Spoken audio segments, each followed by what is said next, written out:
той вакциной, которой они захотят вакцинироваться. Хотел бы со своей стороны выразить благодарность. Тем не менее, я убежден, что по мере наращивания... Сегодня вы стали свидетелями доставки первой партии вакцины «Спутник Ви» в Кыргызскую республику. Договоренность о поставке вакцин была достигнута на высшем уровне в ходе визита президента Кыргызской республики Джапарова Сооронбай Джоймедовича в Российскую Федерацию 24-25 февраля этого года. В течение вот этого периода правительством согласовывались технические детали по возможности поставок вакцин, а также количеству вакцин, которые могут быть привезены в Кыргызскую республику.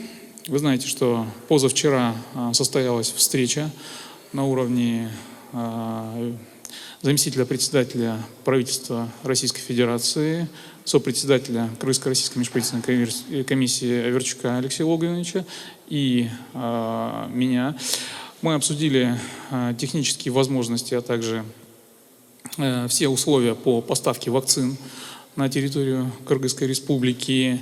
И сразу же Российской Федерации была предоставлена первая партия в количестве 20 тысяч доз для начала использования вакцины «Спутник Ви» для вакцинации населения на территории Кыргызской республики.